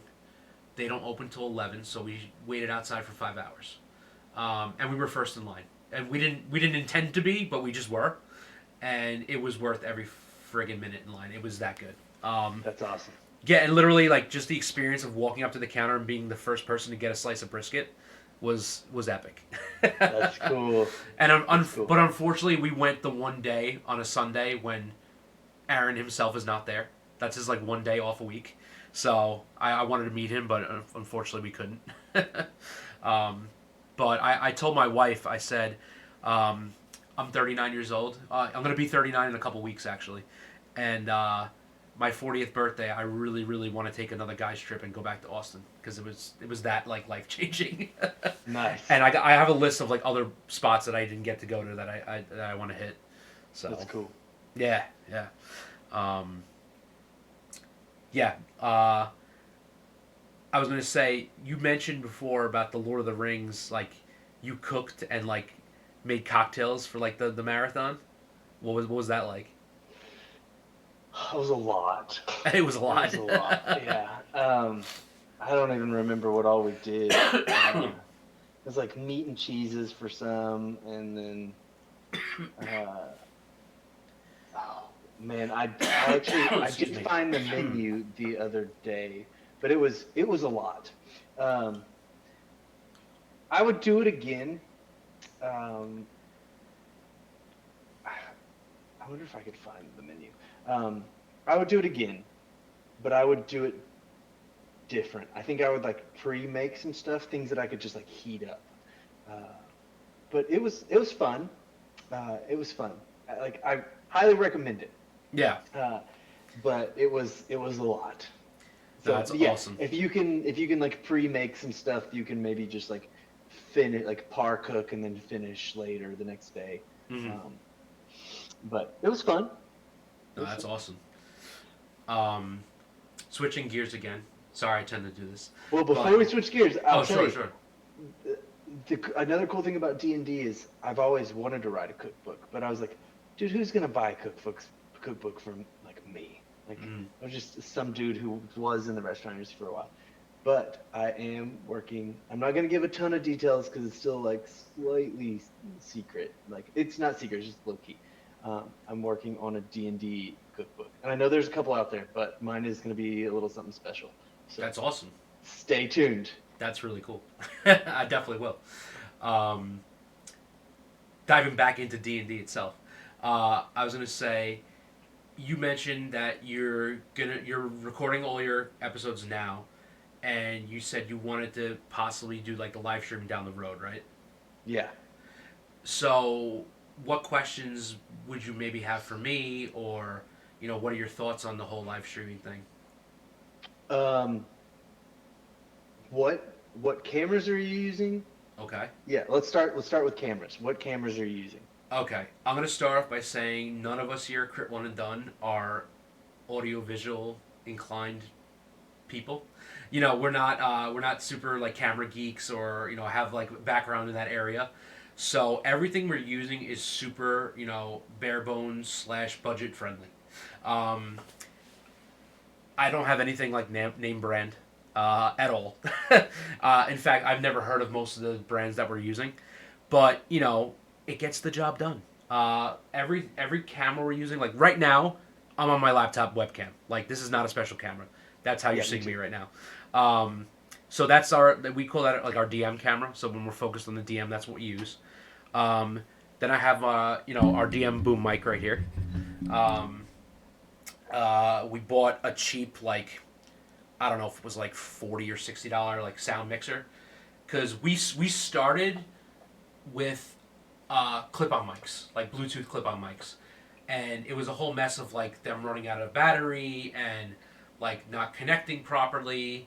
Um, it was like a nightmare. So we eventually upgraded to stand mics for the players. So we have three of those. Um, and as far as cameras go, we're running two extra cameras right now. Yeah.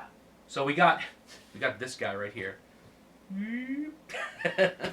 that's Nice. our that's our. It's mounted. Literally, it's duct taped to a light stand. My cousin actually used to do a little bit of videography like work, and he gifted me like some lights and some stands that he wasn't using anymore. Um, so we just literally duct taped like a bunch of stuff together.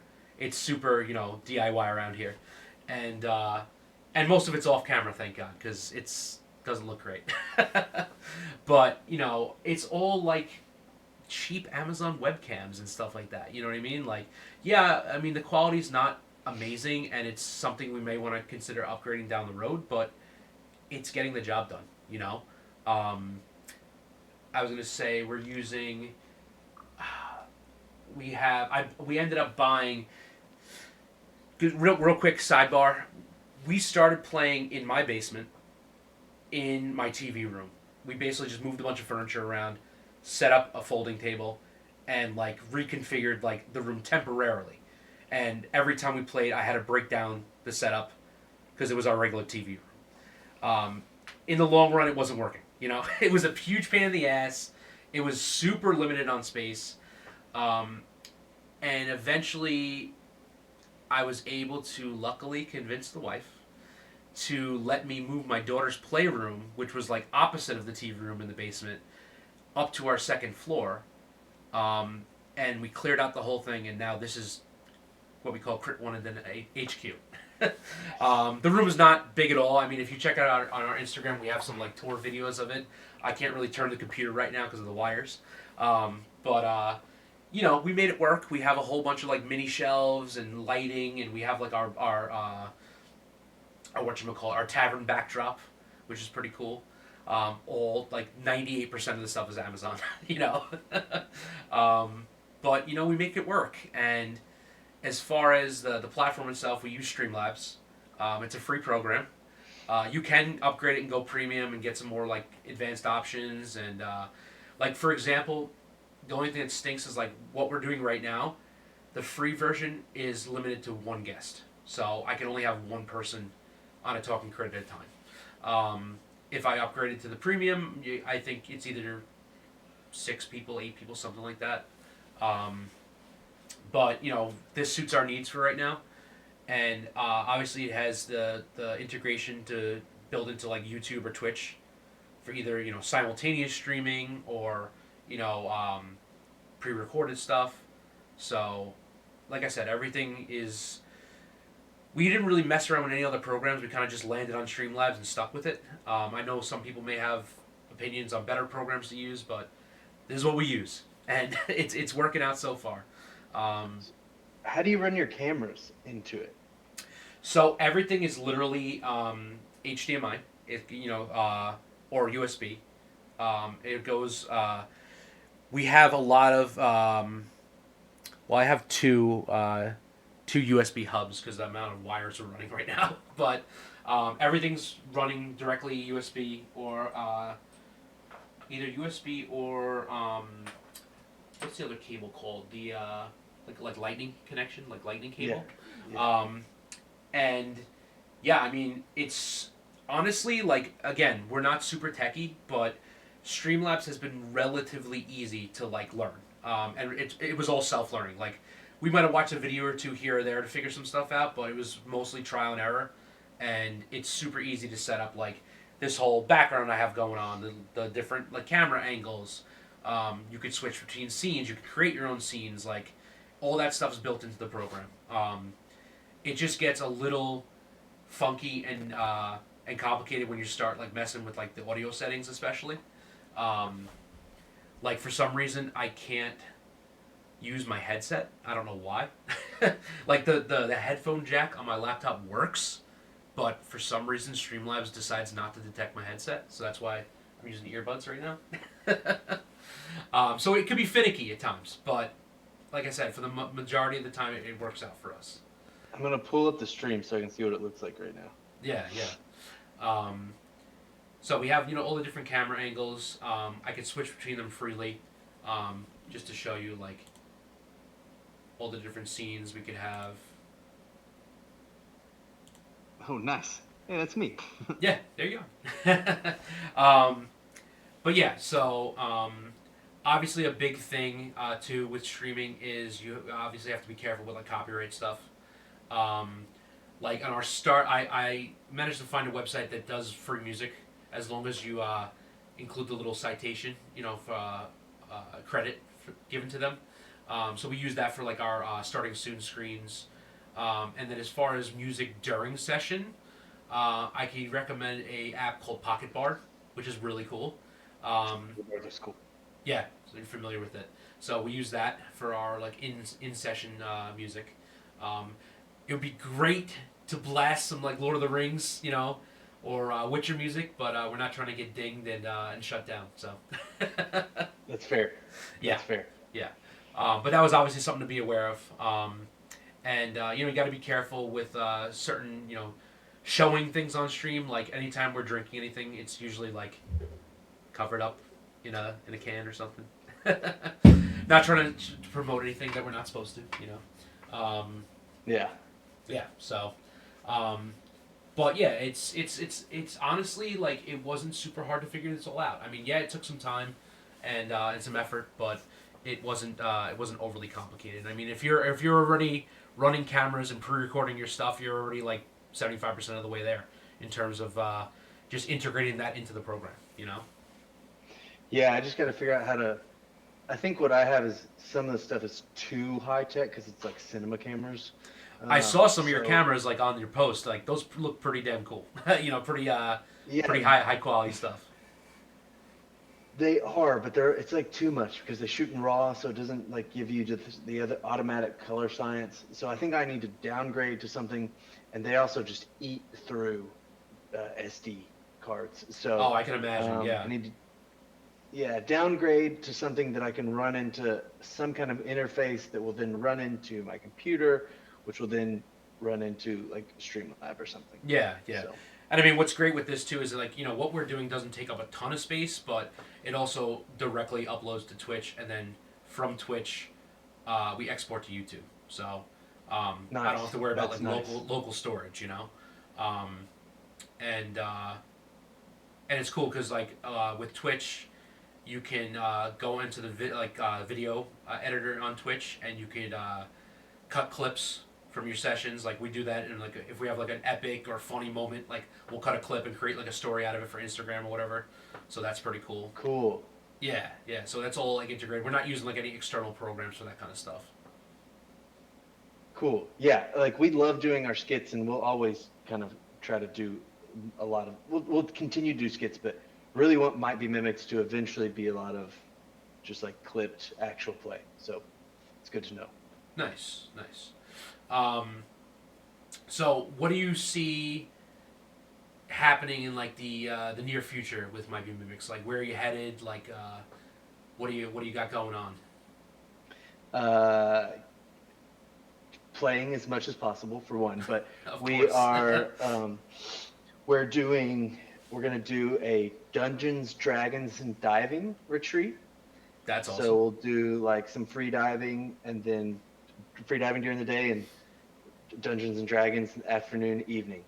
Um, so that's big on the list. We're going to partner with a local rum distillery that is they're like pirate themed. So we're going Nice. to do some sort of event there, and then getting our first taste of MegaCon and Tampa Bay Comic Con with some of the people that are here, and then starting to figure out how to get Might Be Mimics in there, and then just really starting to pop up more in local game shops. Awesome. Yeah. For us, it's like just again playing as much as we can, learning as much as we can, and we're super stoked for our upcoming convention in March. We're not sure. There was talk of us live streaming it, but I don't know if it's going to happen, especially logistically. Um, I'm not really willing to tear down the studio and bring all our stuff to the convention. You know what I mean? Like, Yeah, it would for be a huge sure. pain. We're already going to have to, quote unquote, tear down and bring a bunch of minis and terrain and stuff, which is going to be awesome. But I'm not really trying to tear down the tech stuff, you know? Yeah, Um, so if you check out Switcher Studio, it might be like you can just like run like an iPad or multiple phones off of it. So it might be just an easy take with you kind of thing. Um, okay. Switcher Studio? Okay. but Yeah, you might be able to do the same thing with Streamlabs. So I don't know.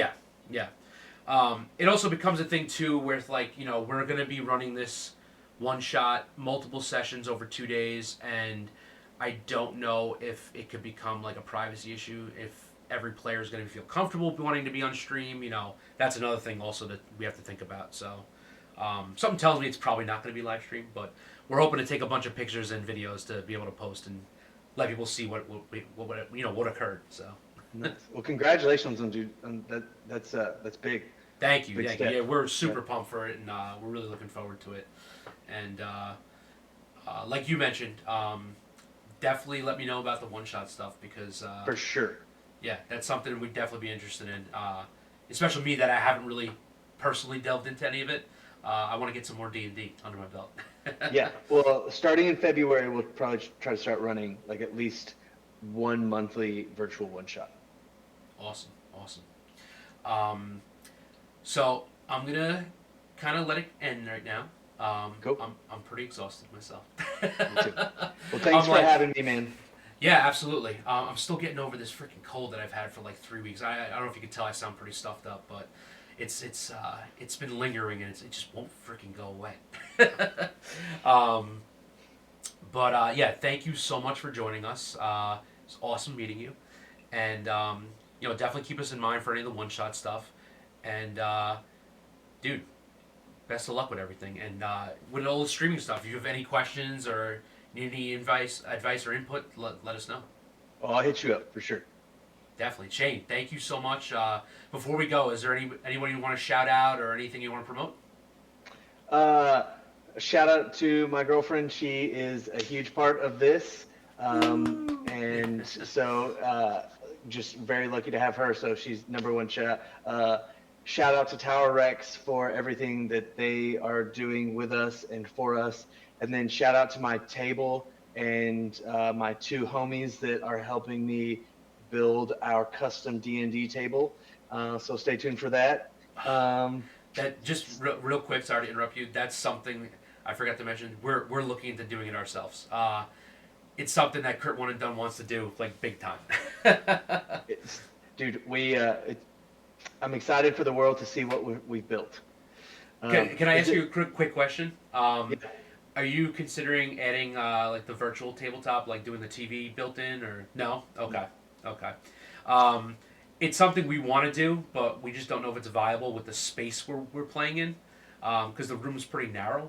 Um, we're literally playing off a folding table right now that's covered in a tablecloth, but we'd like Dude, something nicer. look into those projectors. Um, there's like interactive moving maps. I'm big into I want to just pretty much strictly focus on the 3D like elevated terrain. Yeah, But yeah. we are playing. I just bought like I don't know, like 50 interactive maps that I think can be streamed from or projected from one of those projectors.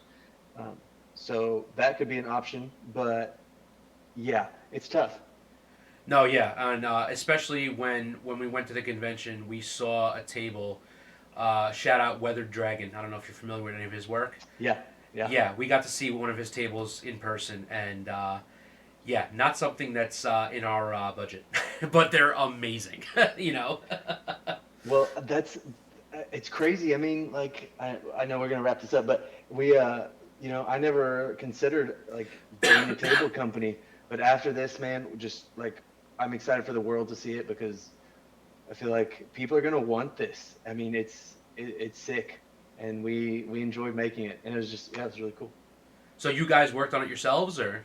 No, we built it from scratch. We designed the table. Yeah, We yeah, that's what I we was saying. built it from yeah, That's yeah. awesome. It's 10 feet. It's 10 feet long. It's Oh, freaking sick. yeah, I'm pumped to see it. I can't wait to see that. That's awesome. Maybe it'll inspire us. Yeah, yeah. But I think should is there anybody else we should shout out? I think that's pretty much it. Covered all the bases. Yeah, I thought she might have somebody, but yeah, especially Tower X and just the homies. That's awesome. Pour one out for the homies. Yeah. Well, Shane, thank you again for joining us. And shameless self promotion. We're going live, I believe, next Friday. What the heck is that date? Is that the 9th for our next session of our current campaign? So stay tuned. Probably be at 9 p.m. Eastern Standard Time. Start time like usual. So tune in. And thanks everyone for joining. Have a good night. Later, brother. Later.